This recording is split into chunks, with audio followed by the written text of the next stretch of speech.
اعوذ باللہ من الشیطان الرجیم بسم اللہ الرحمن الرحیم۔ اربعین امام حسین علیہ السلام کی جس کے ایام چل رہے ہیں، مولا حسین کے اربعین کے متعلق کچھ نکات آپ کے سامنے عرض کرنے کی کوشش کرتا ہوں۔ خود لفظ اربعین جو عربی کا لفظ ہے، اس کا اگر اردو میں ترجمہ کیا جائے تو 40 میں عدد کو اربعین کہا جاتا ہے۔ پروردگار متعال نے عدد 40 میں کچھ اسرار، کچھ حکمتیں پوشیدہ رکھی ہیں۔ آپ اندازہ لگائیں کہ یہ لفظ اربعین روایات میں، احادیث میں بار بار استعمال ہوا۔ پیغمبر اکرم جب مبعوث ہوتے ہیں تب بھی آپ کی عمر 40 سال تھی، یعنی 40 کا جو عدد ہے اس میں پروردگار نے حکمتوں کو رکھا ہوا ہے۔ 40 سال کے بعد سرکار دو جہاں مقام نبوت پر مبعوث ہوتے ہیں، اور یہی 40 کا عدد اس وقت مولا کائنات نے استعمال کیا جب حضرت آدم کی خلقت کا ذکر ہوا۔ آپ نے فرمایا خمرت طینۃ آدم 40 صباح، میں نے آدم کی مٹی کو 40 دن تک گوندھا، یعنی حضرت آدم کی تخلیق کا جب ذکر ہوا تب بھی اس لفظ اربعین کا، اس عدد 40 کا استعمال کیا گیا۔ اور پھر روایت میں ہے کہ حضرت آدم جب زمین پر آتے ہیں تو زمین پر آ کر کوہ صفا پر انہوں نے 40 دن مسلسل پروردگار کی بندگی اور سجدے میں گزارے۔ اسی طرح ملتا ہے کہ حضرت موسیٰ کلیم علیہ السلام جب مقام میقات تک پہنچتے ہیں تو 40 دن کے بعد انہیں یہ شرف حاصل ہوا۔ اور روایت یہ کہتی ہے کہ حضرت موسیٰ پروردگار کی ملاقات، اس سے ہم کلام ہونے کے اتنے مشتاق تھے کہ ان 40 دنوں میں حضرت موسیٰ نے شوق کلام پروردگار میں اپنی غذا، اپنے کھانے پینے، اپنی استراحت و سکون و آرام سب کو ترک کر دیا تھا، یہاں تک کہ اپنے قریبی دوستوں سے ملاقات بھی نہیں کرتے تھے، ان سے مانوس نہیں ہوتے تھے، کیونکہ مقام ہی ایسا تھا۔ انبیاء میں سے صرف حضرت موسیٰ کو مقام کلیم ہونے کا مقام عطا ہوا۔ یعنی واقعاً یہ بہت بڑا درجہ ہے کہ جب خالق اپنے بندے سے دو بدو ہم کلام ہو، بہت بڑا شرف ہے۔ تو یہ 40 کا جو عدد ہے یہاں پر بھی استعمال ہوا۔ اسی طرح ملتا ہے کہ بنی اسرائیل کے وہ افراد، وہ عابد افراد جو جب یہ چاہتے تھے کہ ان کی دعا مستجاب ہو تو وہ 40 دن اور 40 راتیں پروردگار کی بارگاہ میں تضرع و زاری، بندگی، خشیت میں گزارنے کے بعد دعا مانگتے تھے تو ان کی دعا پروردگار کی بارگاہ میں مستجاب ہوتی تھی۔ یہ عدد 40 جو ہے، 40 کا جو عدد ہے، یہ بار بار تکرار ہو رہا ہے روایات میں۔ سامعین گرامی قدر، اسی طرح ملتا ہے کہ انسان جب 40 سال کا ہوتا ہے تب جا کے اس کی عقل بالغ ہوتی ہے۔ انسان کا جسم تو 14-15 سالوں میں بالغ ہو جاتا ہے، لیکن جسم کا مقام بلوغ تک پہنچنا کمال نہیں۔ عقل جب انسان کی بالغ ہو جائے تو یہ انسان کے لیے کمال کی بات ہے، اور انسان کی عقل 40 سال کے بعد مقام بلوغ تک پہنچتی ہے۔ پھر حدیث میں آیا کہ انسان جب 40 سال کا ہو جاتا ہے تو آسمان سے ایک فرشتہ اسے خطاب کر کے ندا دیتا ہے کہ اے اللہ کے بندے، چونکہ تم اب 40 سال کے ہو گئے ہو، اب آخرت سے خود کو غافل نہ کرنا، اپنے لیے زاد راہ کو مہیا کرو۔ اللہ اکبر۔ اسی طرح روایت میں ہے کہ جب انسان 40 سال کا ہو جائے اور 40 سال کے ہونے کے باوجود اس کے نامہ اعمال میں نیکیاں کم ہو، گناہ اور برائیاں زیادہ ہو، یعنی اس کا خیر کم ہو، شر زیادہ ہو، شر خیر پر جب غالب ہو جائے 40 سال کے بعد بھی، تو فرشتہ اسے ندا دیتا ہے کہ جہنم جانے کے لیے تیار ہو جاؤ۔ الحفیظ والامان۔ یہاں پر کوئی کسی کو نا امید نہیں کیا جا رہا، مایوس نہیں کیا جا رہا، بلکہ انسان کو در حقیقت بیدار کیا جا رہا ہے، غفلت سے بیدار کیا جا رہا ہے کہ انسان 40 سال کی ہو گئے ہو، اب بھی اگر اپنی آخرت، اپنی قبر و برزخ و حساب و کتاب کا نہیں سوچو گے، اپنے اس طویل سفر کے زاد راہ کا اگر نہیں سوچو گے تو کب سوچو گے؟ کب فکر ہوگی تمہیں؟ انسان کو غفلت سے بیدار کیا جا رہا ہے۔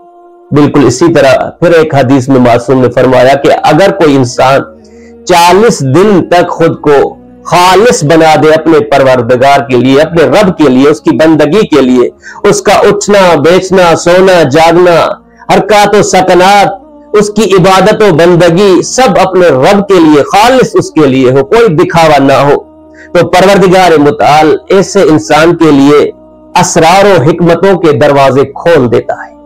سبحان اللہ۔ پھر اسی طرح حدیث میں آیا، دیکھیے لفظ اربع جو ہے، 40 جو ہے، عدد چہل جو ہے، 40 کا عدد بار بار ذکر ہو رہا ہے احادیث میں معصومین کے ذریعے سے۔ کون سے اس میں اسرار ہیں وہ خدا اور اس کے برگزیدہ بندے بہتر جانتے ہیں۔ اسی طرح فرمایا گیا اگر کوئی شخص 40 دن تک خود کو، اپنے شکم کو لقمہ حلال سے مستفیض کرے، یعنی اس کے شکم میں فقط حلال کی غذا جائے، تو 40 دن کے بعد ایسا بندہ جو بھی شرعی حاجت مانگے گا، جو بھی دعا مانگے گا، پروردگار اس کی دعا کو رد نہیں کرے گا، اس کی دعا مقام استجابت تک پہنچے گی۔ 40 دن اگر انسان خود کو حرام سے بچائے۔ اسی طرح حدیث میں ہے، معصوم نے فرمایا اگر کوئی شخص 40 دن تک گوشت کا استفادہ نہ کرے، گوشت نہ کھائے، گوشت سے استفادہ نہ کرے، تو اس کی زبان تند ہو جائے گی، تیز ہو جائے گی، وہ بدخلقی میں مبتلا ہو جائے گا۔ تو آپ نے اندازہ لگایا ہوگا کہ چہل کا جو عدد ہے اس کو بار بار اس کی حکمت اور اسرار کی وجہ سے معصومین نے بار بار اس کا ذکر کیا۔ اب آتے ہیں کہ جہاں مومن کی علامات بتائی گئی، مومن کی 5 علامات بتائی گئی ہیں کہ جس میں یہ 5 نشانیاں ہوں وہ مومن کہلا سکتا ہے۔ پہلی نشانی مومن کی یہ ہے کہ وہ دن اور رات میں 24 گھنٹوں میں 51 رکعت نماز بجا لاتا ہو، جس میں واجب، مستحب اور نماز شب سب ملا کر 51 رکعت بنتی ہے۔ یعنی جس میں پہلی یہ خصوصیت ہو کہ وہ 51 رکعت دن اور رات میں پڑھتا ہو، یہ مومن کی پہلی علامت ہے۔ دوسری علامت یہ ہے کہ مومن زیارت 40 کو بجا لاتا ہے۔ مومن کی تیسری نشانی یا علامت یہ ہے کہ مومن اپنے دائیں ہاتھ میں انگوٹھی پہنتا ہے۔ اب وہ انگوٹھی عقیق کی ہو، فیروزی کی ہو یا جو بھی ہو، وہ دائیں ہاتھ میں انگوٹھی کا پہننا مومن کی تیسری علامت ہے۔ مومن کی چوتھی علامت سامعین یہ ہے کہ مومن اپنی نماز میں بسم اللہ کو بلند آواز سے پڑھتا ہے۔ اب اس میں کیا راز ہے؟ کس وجہ سے یہ تاکید کی گئی کہ جب نماز کو ادا کرو تو بسم اللہ بلند آواز سے پڑھو؟ یہ مومن کی علامات میں سے ایک علامت ہے۔ ہو سکتا ہے، ممکن ہے کہ اس امر کی جانب اشارہ ہو کہ چونکہ بسم اللہ میں جو با ہے، اس با کا نقطہ مولا علی کی ذات ہے۔ خود مولا علی نے فرمایا انا النقطۃ تحت البا، با کے نیچے جو نقطہ ہے وہ میں علی ہوں۔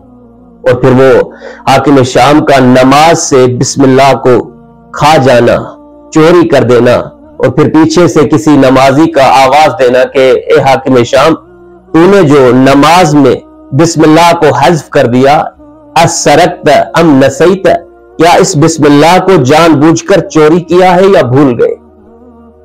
تو اندازہ لگائیں کہ بسم اللہ کیوں حذف کی جا رہی ہے نماز سے۔ اور آج بھی بہت سے مسلمان نماز میں بسم اللہ نہیں پڑھتے، اسی سنت کو لے کے آگے چل رہے ہیں۔ شاید اسی امر کی جانب اشارہ ہے، چونکہ بسم اللہ میں جو با کا نقطہ ہے وہ علی کی ذات ہے۔ اب وہ جو علی کا دشمن ہوگا وہ کیسے چاہے گا کہ علی کا جو جہاں پر ذکر ہو، علی کا جہاں پر مقام اور منزلت بیان کیا جائے، وہ اس کو نماز میں بیان نہیں کر سکتا، بغض کی وجہ سے، کینے اور حسد کی وجہ سے۔ شاید اسی وجہ سے ایک طرف مومن کی علامت بتائی گئی کہ بسم اللہ کا پڑھنا، بلند آواز سے پڑھنا مومن کی علامت ہے، دوسری جانب اسی امر کی جانب اشارہ کیا گیا ہے کہ جو علی کا بڑا دشمن تھا اس نے بھی شاید اسی امر کو دیکھتے ہوئے بسم اللہ کو نماز سے چوری کر دیا۔ مومن کی 5ویں نشانی یا علامت یہ ہے کہ اس کی پیشانی پر کثرت سجود کی وجہ سے سجدوں کے نشان موجود ہو۔ قرآن نے جب سرکار دو جہاں کے باوفا اصحاب کا ذکر کیا تو وہاں بھی اس امر کی جانب اشارہ کیا. فرمایا محمد رسول اللہ والذین معہ الشداء علی الکفار رحماء بینہم تراہم رکعا سجدا یبتغون فضلا من اللہ ورضوانا. یہاں بھی اس امر کی جانب اشارہ کیا جا رہا ہے کہ پیغمبر کے جو اصحاب ہیں جہاں ان کی دیگر خصوصیات دیگر صفات ہیں، ان میں سے ایک صفت یہ ہے کہ ان کی پیشانی پروردگار کے سجدے کی وجہ سے پیشانیوں پر علامات سجدہ ہیں. تو سامعین محترم یہاں بھی لفظ عدد 40 کو 40 کے عدد کو ذکر کیا گیا.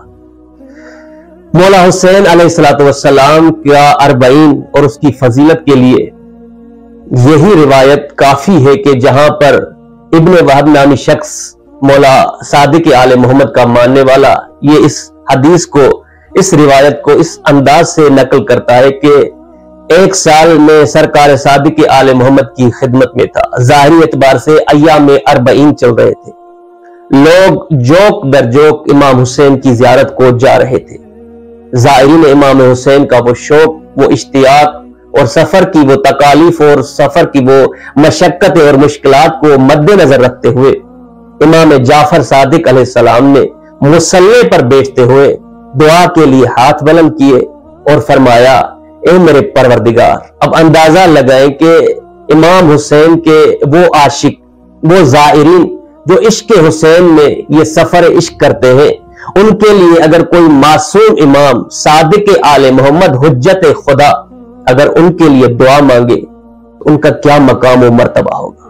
امام صادق نے راوی کے تائے کہ فرمایا پروردگار تو ان چہروں پر رحم فرما، ان چہروں پر رحمت نازل فرما جو عشق حسین کے اس سفر میں جن کے چہرے دھوپ کی وجہ سے، سورج کی روشنی کی وجہ سے ان کے چہرے متغیر ہو جاتے ہیں، ایسے چہروں پر تو رحم فرما. پھر فرمایا اے پروردگار ان آنکھوں پر رحم فرما جو عشق امام حسین میں، غم حسین میں جن آنکھوں سے اشک جاری ہوتے ہیں. اللہ اکبر. یعنی زائر امام حسین علیہ السلام کے لیے صادق آل محمد کی مستجاب دعا، اتنا بڑا شرف اور فضیلت امام حسین کے زائر کو حاصل ہے. اور پھر اس امر کی جانب میں اشارہ کروں چونکہ ایام 40 نزدیک ہے کہ امام حسین علیہ السلام کا پہلا زائر، یعنی یہ شرف کے کائنات جہان میں اس عالم اسلام میں جس کو امام حسین کی پہلی زواری کا شرف حاصل ہوا وہ رسول خدا کا صحابی جابر ابن عبداللہ انصاری ہے.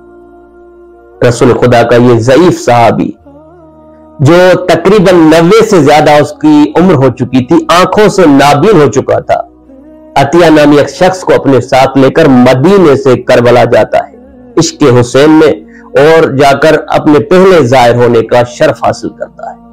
تب یہاں پر میسج ہے ان افراد کے لیے جو بغض علی میں، بغض محمد و آل محمد میں ان کی بات نہیں مانتے، ان کی احادیث کو قبول نہیں کرتے، ان کی سیرت و سنت کو، ان کے نقش قدم پر چلنے کو پسند نہیں کرتے.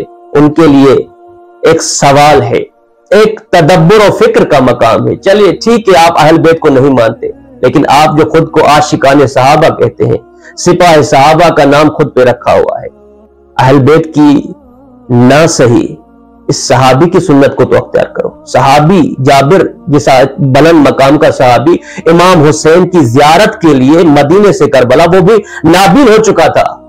لہٰذا اگر واقعی آپ صحابہ کے عاشق ہو تو صحابہ کی اس سنت کو عمل کرتے ہوئے، اس پیروی کرتے ہوئے امام حسین کی زیارت کے لیے تو جانا ہوگا.